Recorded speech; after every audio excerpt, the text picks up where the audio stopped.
నమస్తే రమగారు. నమస్తే జయ. రమగారు, మంచి కథ ఏమైనా చెప్పుకుందామా? చెప్తాం. ఇంద్రజాలం కథ చెప్తాం. పూర్వమట ఒక పర్వత ప్రాంతంలో ఒక రాజ్యం ఉంది. ఆ రాజ్యంలో ఉన్న రాజుగారు చాలా స్ట్రాంగ్, బలిష్టమైన వాడు, లొంగేవాడు కాదు. పర్సనాలిటీ స్ట్రాంగ్, మెంటల్ గా స్ట్రాంగ్, ఓకే, హెడ్ స్ట్రాంగ్. ఆయన లొంగేవాడు కాదు. ఆయన సార్వభౌముడు కూడా నమస్కారం చేసరగడు. అంత భీషణ ప్రతిజ్ఞ కలిగిన వాడు అనమాట. అయితే ఆ ఊళ్ళోనట, ఆ రాజ్యంలో ఒక ఇంద్రజాలికుడు ఉండేవాడు. ఇంద్రజాలికుడు అనకూడదు, ఇంద్రజాలం చేసేవాడిని ఐంద్రజాలికుడు అనాలి సంస్కృతం. ఇంద్రజాలం అనేది మ్యాజిక్. ఓకే, మ్యాజిక్ చేసేవాడిని మ్యాజిషియన్ అంటారు కదా, అట్లా ఇంద్రజాలం చేసేవాడిని ఐంద్రజాలికుడు అనాలి. ఓకే. ఈ ఐంద్రజాలికుడు ఏం చేసేవాడట, నీతో కనికట్టు చేసేవాడు. సాధారణ జీవితాలు ఉన్న వాళ్ళకి మంచి భోగాల్లో ఉన్నట్టు, హాయిగా రుచికరమైనవి తిన్నట్టు, ప్రయాణం చేసినట్టు, మబ్బుల్లో తేలిపోతున్నట్టు, ఇలాంటి భ్రమలు సృష్టించి వాళ్ళని సంతోషపెట్టేవాడు. వాడు ఒక కామన్ పీపుల్కి ఐంద్రజాలికుడుగా ఉండేవాడు. కానీ వాడు చాలా మంచి పేరు. ఎంత దుఃఖంలో కష్టంలో ఉన్న వాళ్ళనైనా సరే వాళ్ళని ఆ దుఃఖం పోగొట్టి సంతోషపెట్టేవాడు. సో పాఠక జనానికి ఎక్కువ ఆసక్తిగా ఉండేది. ఆ ఊరా ఈ ఊరా వాడి విద్యలు ప్రదర్శింపబడి ప్రజల్లో వాడి పేరు బాగా నాని, అంతే కదా, సాధారణ ప్రజలకు నచ్చితేనే ప్రభుత్వం తర్వాత యాక్సెప్ట్ చేస్తుంది. అవునవును, ముందు ప్రజల్లోకి వెళ్ళిపోవాలి చాప కింద నీరులాగా. ఈ వెళ్ళిపోయిన ఐంద్రజాలికుడి సంగతి మన రాజుగారికి తెలుసు. ఈయన హెడ్ స్ట్రాంగే, కానీ అదేమిటో అటువంటి విద్య ఏమిటో తెలుసుకోవాలని అనుకుంటారు కదా, అదేదో విచిత్రం అని. ఓనాడు వాడిని పిలిపించి అబ్బాయి, నువ్వేదో చాలా గొప్పగా ఇంద్రజాలం చేస్తావుట, అదేమిటో నాకు కూడా చూపించన్నాడు. అనేసరికి అతను అన్నాడు, నేను చిన్నవాళ్ళకి చేసేవాడినండి, రోడ్ల మీద తిరిగే జనం, పనిపాటలు చేసుకునేవాళ్ళు, బతకలేక బతుకీడ్చేవాళ్ళు, వాళ్ళ కోసం ఉన్నాను, కానీ మీలాంటి పెద్దవాళ్ళకి నచ్చేది ఏమి నేను చేయలేనండి అన్నాడు. అటకాదు, నువ్వు ఏం చేస్తే అది నాకు చూపించు అని రాజుగారు చాలా బలవంత పెట్టాడు. సరే, నేనేం చేసినా ఏం చూపించినా నన్నేమీ చేయనని ఒక కాగితం రాసి నాకు ఇవ్వండి. ఎందుకో ఎంత భయపడతావు, సరే అలాగే కానీ సంతకం పెడదామని ఒక కాగితం రాసిచ్చి, ఇంద్రజాలికుడు ఏ ఇంద్రజాలం చేసి చూపించినా, ఎటువంటి అవజ్ఞకి పాల్పడినా ఇతను నేనేమి చేయను అని ఒక కాగితం రాయించి సంతకం పెట్టాడు. ఆ పేపర్ ఆ ఇంద్రజాలికుడికి ఇస్తూ ఉండగా ఆయనకి దూరంగా ఎవరో మైదానంలో గడ్డి కోసుకుంటున్నట్టు కనపడింది. పక్కనున్న సైనికుడు, ఎవరెవరు అక్కడ గడ్డి కోస్తున్నారు అన్నాడు. ఆ గడ్డి ఒకటి కాదు, ఒక గుంపు జనం కోసేస్తున్నారు. గుంపు ఎట్టా కోస్తారు, అది మైదానం పచ్చగా ఉండటానికి పెట్టుకున్నది. మనం ఆర్డర్ చేయాలి, దీన్ని కట్ చేయండి, దీన్ని లెవెల్ చేయండి అని. అలాంటిది ఏం చేయబడలా. అవి ఎవరో కనుక్కురండ్రా అంటే ఒక 10 మంది సైనికులు పరిగెత్తుకుంటూ పోయారు. మైదానంలో గడ్డికి వస్తున్నారు బోళ్ళంతమంది. అక్కడ దాకా వెళ్ళేసరికి పెద్ద పెద్ద గుడారాలు, తర్వాత ఒక పెద్ద బంగారపు సింహాసనము, ఒక వెండి సింహాసనము, ఏమిటో కకావికలుగా జనము హడావిడిగాను. వీళ్ళకి వెళ్ళిన సైనికులకి ఒళ్ళు కంపరం ఎత్తిపోయింది. ఏమిటిది ఇక్కడ, ఇది ఎవరు వచ్చారు, అసలు ఎవరు వీళ్ళు? ఒక నీళ్ళ కావిడ ఒకడు మోసుకొస్తున్నాడు. వాడు కూడా బ్రహ్మాండంగా సైనికుల కంటే శుభ్రంగా ఉన్నాడు. వీళ్ళు పోయి అతన్ని అడిగారు, ఏమిటో ఈ హడావిడి, ఈ గడ్డి ఎవరు కోస్తున్నారు, ఈ మనుషులు ఎవరు అనేసరికల, అదేనండి మరి నాగరాజు, పాతాళ లోకేశ్వరుడు నాగరాజు గారు స్వర్గానికి బయలుదేరాడు. కొడుకుతో సహా పటాలమంతా వేసుకుని బయలుదేరారు. మరి మధ్యలో ఇక్కడ ఆగాం, సాయంత్రానికో రేపొద్దుటికో మేము పటాలం ఎత్తుకుని వెళ్ళిపోతాం. గుర్రాలకు గడ్డి కావాలని గడ్డికొస్తున్నారు. అదిగో ఆ బంగారు సింహాసనం రాజుగారిది, వెండి సింహాసనం రాకుమారుడిది అన్నాడు. అనగానే వీళ్ళు ఆశ్చర్యపోయారు. అయ్యో బాబోయ్, పాతాళ లోకేశ్వరుడైన నాగరాజు మన ఊళ్ళో రాజుగారికి కిటికీలో నుంచి కనపడే మైదానంలో సింహాసనాలు వేసి కూర్చోవటమే, అదే కదా, మనకు తెలియపోతే ఎట్లా. కానీ వీళ్ళు ఆగ మేఘాల మీద పరిగెత్తుకుంటూ పోయారు. ప్రభు, వాళ్ళు ఎవరో గడ్డి కోసేవాళ్ళు కాదండి, వాళ్ళు నాగరాజులు. మరి పాతాళ లోకవాసులట, మొత్తం జనమంతా వచ్చారు. పెద్ద పెద్ద కుటీరాలు ఉన్నాయి, 2 బ్రహ్మాండమైన సింహాసనాలు ఉన్నాయి. ఆ సింహాసనం ముందు మన సింహాసనం దిగదోడడానికి కూడా పనికిరాదండి, దాని నిండా వజ్రాలు రత్నాలు ఉన్నాయి. మరి అంతా చాలా పటాటోపంగా ఉంది. వాళ్ళు ఆ స్వర్గానికి వెళ్తూ ఇక్కడికి వచ్చారట. అనగానే రాజుగారు ఆశ్చర్యపడి, పాతాళ లోకేశ్వరుడు మనలో రాజ్యంలోకి వస్తే మనం సముదాయం వెళ్ళి ఆయన్ని చూసి రావాలి కదా.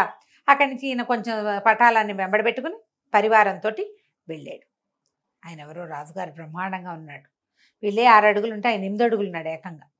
ఒక రాజుగారు కుమారుడు. ఎనభై పాతాళ లోకేశ్వరులకు అపవాదం, జయం జయం, నేను ఇక్కడ ఈ ప్రాంతపు రాజుని, ఇదిగో నా మంత్రి, ఇదిగో నా సైన్యాధిపతి, మేమంతా మిమ్మల్ని కలవడానికి వచ్చాం, నమస్కారం అని చెప్పి ఆయనకి దండాలు పెట్టాడు. దండాలు పెడితే సరే ఆయన అన్నాడు, సరే రండి రండి, మేము అనుకోకుండా ఇక్కడ ఆగాం, మీరేనా ఈ ప్రాంతపు రాజు, కూర్చోండి అన్నాడు. ఈయన కూడా ఓ బంగారు సింహాసనం వేశారు. ఎక్కడికి వెళ్తున్నారు ఏమిటి అని కనుక్కున్నారు. మేము పాతాళంలో బోల్డని మొక్కలు పెట్టాం, పళ్ళ చెట్లు, ఈ పళ్ళ చెట్లన్నీ పైకి వెళ్ళి స్వర్గంలో కాయలు కాస్తున్నాయి. మరి చెట్లేమో మొదళ్ళేమో పాతాళంలో ఉండిపోయి తలకాయలేమో స్వర్గంలో ఉన్నాయి. పళ్ళని వాళ్ళు కోసేసుకుంటున్నారు దేవతలు. పళ్ళల్లో మాకు వాటా ఇవ్వట్లేదు, ఆ పళ్ళ వాటా సంగతి తేల్చుకుందాం అని కనుక్కోవడానికి బయలుదేరారు. మధ్యదారిలో ఆగాం. అంటే ఈ రాజుగారు సరే ఏదైతే సబబుగా ఉంది, కాకపోతే పాతాళంలో నుంచి స్వర్గంలోకి వెళ్ళే చెట్లు భూమండలం మధ్యలో నుంచి కదా వెళ్ళాలి, తట్టలేదు వీళ్ళకి, అడగల. ఆయన చెప్పింది విన్నారు. పైగా ఆయన మెరిసిపోయే బట్టలు, ఆ పర్సనాలిటీ, ఆ మధ్యలో పైన పాము పడగ, అవన్నీ చాలా ఆకర్షణీయంగా ఉన్నాయి. అక్కడి నుంచి ఈయనకి ఏమనిపించింది, ఈయన చూస్తే ఇంత బాగున్నాడు, కుర్రాడు మరీ మిస్మిస్లాడిపోతూ ముచ్చటగా ఉన్నాడు. ఈయనకి ఏమనిపించింది, ఈ పాతాళ లోకేశ్వరుడు మన రాజ్యంలో ఆగాడు, ఈ పిల్లాడికి మన పిల్లనిస్తే అని ఆలోచించి ఏమన్నాడు, అయ్యా మీరు ఎంతో గొప్పవాళ్ళు, మీరు స్వర్గానికి వెళ్ళాలంటే మధ్యదారి మా ఊరే కదా, మరి మా అమ్మాయిని మీ అబ్బాయికి చేసుకోండి ఎంచక్క అని అడిగాడు. అడిగేసరికల్లా ఆయన అన్నాడు, అట్లాగే తప్పకుండా చేసుకుంటాం, మీ పిల్లని మా అబ్బాయికి ఇచ్చి చేసుకుంటాం. సరే ఇంతలో ఇప్పుడు కనుక స్వర్గానికి వెళ్ళాను అనుకోండి, నేను అక్కడ చాలా తగాదా ఈ యుద్ధం అవుతుందో ఏం పాడో, మరి ఓ పని చేయండి, మా అబ్బాయిని కూడా ఎందుకు యుద్ధానికి, ఓ పక్కన పెళ్లి కూడా కుదుర్చుకున్నాం, ఇప్పుడు పిల్లాన్ని మీ దగ్గర ఉంచుకోండి, మా అబ్బాయిని, మా పెళ్లి కొడుకుని మీ ఇంట్లోనే ఉంచుకోండి, మేము స్వర్గానికి వెళ్ళొస్తాం, అక్కడ యుద్ధము మాటలో ఏదో అయిన తర్వాత మేము వచ్చి పెళ్లి చేస్తామన్నారు. కుర్రాడిని ఉంచుకున్నారు. కుర్రాడు ఉండిపోయాడు.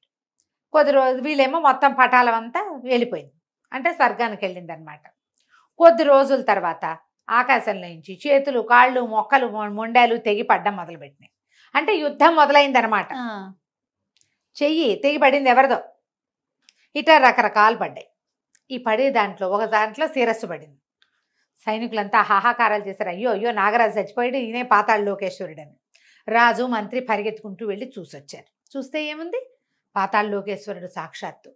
అయ్య బాబోయ్, ఇప్పుడు ఇది కనపడితే పిల్లాడు పెళ్లి కొప్పుకుంటాడా, బెంగపెట్టుకుంటాడో ఏమిటో, అందుకని ఏం చేశారు, మనం ఈయన దహనం చేసేద్దాం ఈయన తలకాయని అని కింద పడ్డ శరీరవయవాలన్నిటినీ పోగేసి ఈ పాతాళ లోకేశ్వరుడి ముఖానికి మాత్రం ప్రత్యేకంగా ఒక చితి పెట్టి అన్నీ కాల్పించారు.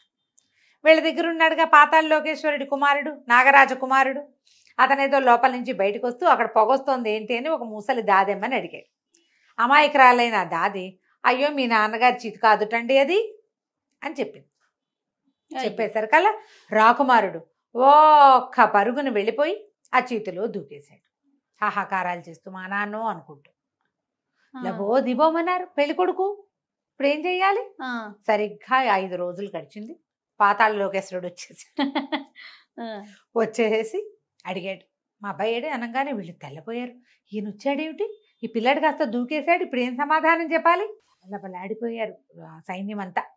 అక్కడి నుంచి పాతాళ లోకేశ్వరుడు తన సామాన్లు సరంజామాతో సహా వచ్చేసాడు, బంగారు సింహాసనం మీద కూర్చున్నాడు. రాజుగారిని సమాధానం ఏది, మా అబ్బాయి ఏడంటే, క్షమించండి ఇలా ఒక తల పడింది, ఆ తల మీదేననుకుని మేము దహనం చేసాం, పిల్లవాడికి చెప్పకుండా దాచిపెట్టాం, ఒక ముసలి దాదెమ్మ వల్ల ఆయనకి ఆ సంగతి తెలిసిపోయింది, అతను మా నాన్నని లేకుండా నేను ఉండలేనని పరిగెత్తుకుంటూ వచ్చి చితులు దూకేశాడండి, మేము మా కళ్ళ ముందే మీ అబ్బాయి అగ్నికి ఆహుతి అయిపోయాడంటే పాతాళ లోకేశ్వరుడు ఇంత ఎత్తునిచ్చాడు, దుర్మార్గుడా, నా కొడుకు నీ దగ్గర కాపుంచితే కాపాడలేవా నువ్వు, పైగా నిక్షేపరాయిలాగా నేను బతికుంటే నా తలకాయకి నువ్వు దహనం ఎట్టా చేస్తావు, ఒకవేళ దహనమే చేస్తే అది నా కొడుకు చేయాలి, నువ్వు చేయకూడదు, ఇప్పుడు నా పిల్లాడికి సమాధానం చెప్పు అంటే ఈయన ఏం చేశాడు, రాజుగారు అమాంతం పడిపోయాడు కాళ్ళ మీద. పాతాళ లోకేశ్వరుడు కాళ్ళు పట్టేసుకున్నాడు, నన్ను క్షమించండి నాగరాజా, మమ్మల్ని శపించకండి, మా రాజ్యాన్ని కాపాడండి, ఇలా పొరపాటు జరిగింది మా వల్ల, మీ అబ్బాయి దుఃఖం తట్టుకోలేక ఇంత పని చేశాడు, మమ్మల్ని క్షమించండి క్షమించండి అని కాళ్ళు పుచ్చుకున్నాడు. సాష్టాంగ పడిపోయి సరిపోగానే ఎందుకెందుకు కాళ్ళు వదిలిపెట్టండి పర్వాలేదు అని సౌండ్ వినపడింది. ఆశ్చర్యపడి పాతాళ లోకేశ్వరుడు గొంతు బదులు ఐంద్రజాలికుడు గొంతు వినపడుతోందని తలకాయ ఎత్తి చూస్తే ఏముంది, ఒక బండ మీద కూర్చుని ఉన్నాడు ఐంద్రజాలికుడు, ఆయన కాళ్ళు పుచ్చుకుని తన నేల మీద పడుకుని ఉన్నాడు. రాజుగారు నిర్ఘాంతపోయాడు. హౌరా ఇదంతా ఇంద్రజాలమేనా అన్నాడు. అవును ప్రభు, ఇదంతా కనికట్టేనన్నాడు అతను. ఈ కథ అంతా కనికట్టే. ఆయన కాంతపోయాడు. ఏది నా కత్తి అన్నాడు. అన్నాక తట్టింది. ఉత్తరం కాగితం రాయించుకున్నాడు. ఏమిటి నేనేం చేసినా నన్నేం అనకూడదు అని. అవునవును. అక్కడి నుంచి లేచి నిలబడ్డాడు. ఇంద్రజాలికుడు అన్నాడు, ప్రభు ఏదైనా బహుమానం ఇప్పిస్తే పుచ్చుకుని వెళ్ళిపోతానండి అన్నాడు. ఈయనకి లోపల లోపల రగిలిపోతోంది. అందరూ చూస్తూ ఉండగా ఒక సామాన్య ఐంద్రజాలికుడి కాళ్ళు పట్టుకుని నేల మీద సాష్టాంగం పడి ఉన్నాడు. తను బహుమతి ఇచ్చి పంపించేశాడు. ప్రజలంతా చెప్పుకున్నారు, ఐంద్రజాలికుడు రాజుగారు శపించమంచాడు. సామ్రాట్టు కూడా దండం పెట్టని రాజు నమస్కారం చేయని వాడు తలదించడు. అంత హెడ్ వెయిట్, అంత హెడ్ స్ట్రాంగ్. చివరికి కనికట్టుకి లోబడి, మాయకి లోబడి ఇట్లా దండం పెట్టేశాడని ఎన్ని సంవత్సరాలో చెప్పుకున్నారట. కథ కంచికి మనం ఇంటికి. చాలా బాగుందండి. నమస్తే. నమస్తే.